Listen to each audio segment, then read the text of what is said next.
This is crypto!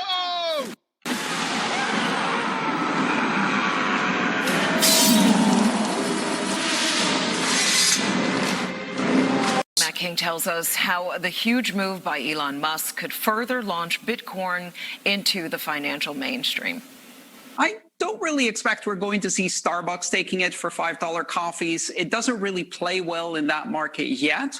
But Mastering Bitcoin author Andreas Antonopoulos does expect to see more sellers of luxury goods, real estate, and big-ticket items announce as Tesla did Monday. They plan to start accepting the cryptocurrency Bitcoin as payment for their merchandise. It makes international payments, cross-border wire transfer type operations very, very easy, very fast, and very secure for the merchant because you cannot do chargebacks. Tesla also revealed it purchased $1.5 billion worth of Bitcoin, continuing a trend Antonopoulos has observed over the past few months of institutional investors and corporations taking their spare U.S. dollars. And companies have a lot of spare cash right now. And converting those dollars to Bitcoin.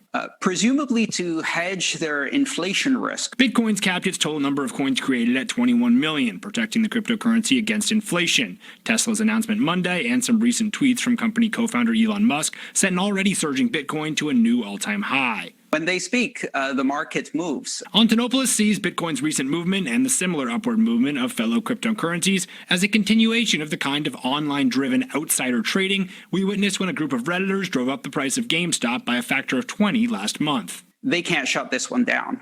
Because Bitcoin trades 24 hours a day, it's a global asset that is open to everyone who wants to access it. I'm Matt King, Fox 5 News. A lot of stuff is happening, I know. That's right. GameStop seems like a million years ago now. It really does. Well, invested $1.5 billion into cryptocurrency, becoming the biggest company yet to back Bitcoin. Bloomberg's Matt Miller takes a look at where prices could go from here. A decade ago, less than a cent. Now, millions of times higher. But what about Bitcoin's future? Our fundamental work shows that Bitcoin should be worth about $400,000. That it doesn't have any fundamental value. People in the know just don't seem to know where it's heading next. Once the province of nerds, libertarians, and drug dealers, today the $1 trillion market is drawing millions from hedge funds and Wall Street giants. Bitcoin isn't the only crypto game in town, but it's the biggest and the best known. Bitcoin's first mega run was in 2017, rising from under $1,000 to almost $20,000, but then it fell off a cliff. It was mostly retail traders back then, as many in finance wouldn't trade Bitcoin in a hazmat suit. If we have a trader who trades Bitcoin, I'd fire them in a second. For two reasons. It's against our rules, and they're stupid. But today, it's gaining respectability. You can trade Bitcoin futures, and even JP Morgan thinks it'll hit 6 digits. But the most famous cryptocurrency still has its detractors. As John Maynard Keynes once said, the market can remain illogical for longer than you or I can remain solvent. And right now, Bitcoin seems to me to be utterly illogical. The question is, will Bitcoin continue to shoot for the heavens or come crashing back down to earth? Rather be on this. My only problem with Matt Miller's report is he goes shoot to the heavens instead of shoot for the moon. He's got to get on Wall Street Bets and Reddit more often. We thank our own Matt Miller. Joining us now, Bloomberg's Katie Greifeld. Katie, on a serious note, does this add legitimacy to cryptos? That's what the Bitcoin bulls are saying today. And if you look at the price of Bitcoin, I mean, it surged as much as 16% today to a new all-time high.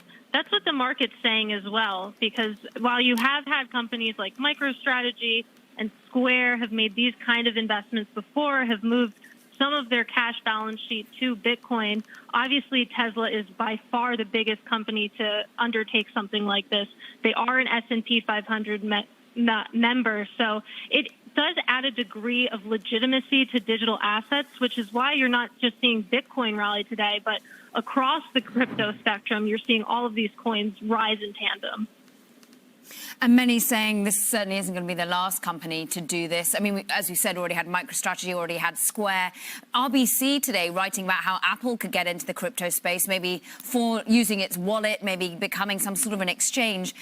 What is the next shoe to drop? What is the next thing that everyone's focused on? Is it the building up of diversification in corporate balance sheets? That's definitely one area, and the RBC note definitely caught some attention on Wall Street.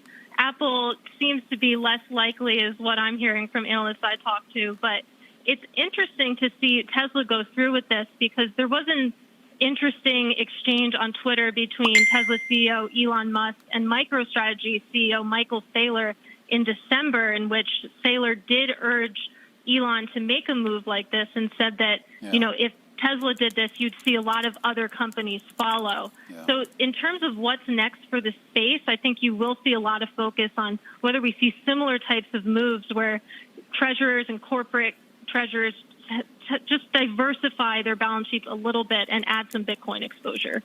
Yeah, I mean, Saylor's been a big evangelist for this, but you do sort of wonder, though, about the utility, if it needs to be a utility. I mean, if this is pretty much just a hedge against the dollar, I guess that makes sense. Musk did actually say he would let people transact in Bitcoin as well, presumably for whatever Tesla they want to buy. Yeah, the thought that in 2021 you could buy a Tesla with Bitcoin sounds like a joke, would have sounded like a joke, in 2020 or any other year.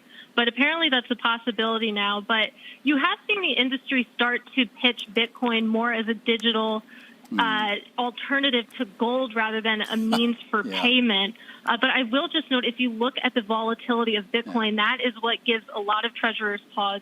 It's moved by an average of 5.2% per day this year. That's Bitcoin's average daily swing. Whereas if you look at the price of gold, it swings 0.8% per day. So totally different assets. Cross-asset reporter Katie Greifeld all over this story for us. We thank you so much. And do stay tuned for so much more analysis. When it comes to Bitcoin, we're going to be speaking with none other than Mike Novogratz, of course, Galaxy Investment Partners Chairman and CEO at 3:30 p.m. Of Apple this morning with an Outperform rating and a price target of $171.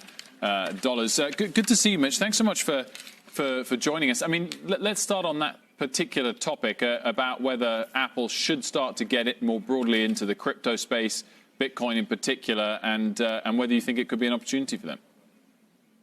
Yeah, so I really do believe this is a pretty clear opportunity, in my opinion, because if you look at Square's R&D budget, they spend about $670 million per year. Apple generates cash flow of that amount in less than 2.5 days. So the amount of R&D expense it would take to kind of create a crypto exchange for them, just to be clear, they don't even need to own any crypto assets. They could just create an exchange. And if you run that math, Coinbase right now is going public through a direct listing, right? And they're valued at $50 to $80 billion with only 35 million people as their install base. Apple has a 1.5 billion install base, and they sell 200 million phones per year. So what prevents Apple from utilizing its best asset, which is software, a closed ecosystem, and basically putting people onto a crypto wallet and then making money off the fees? So again, there's been a lot of news here saying that I think they should buy it and all this other stuff. But really the clear message is, why can't they just become an exchange, use the software, and just get fees based on the exchange of crypto assets? I don't think that cryptocurrency is going away anytime soon. And so if they just simply become the exchange, it's a low-risk way for them to utilize the most valuable part of their asset, which is security and software. Do you expect this to happen? Are you reporting on this based on any expectations, anything you've heard from the company, or is just your analysis of an opportunity that they'd have? This is just solely my entire analysis. If I was working at Apple as a strategy officer, this is legitimately something I would do, because if you can invest $500 million to potentially create $50 to $80 billion in equity value, that's a lot more compelling to me than trying to compete against an Elon Musk and Tesla, a distributed energy company where you're going to spend $15 to $20 billion just for a maybe.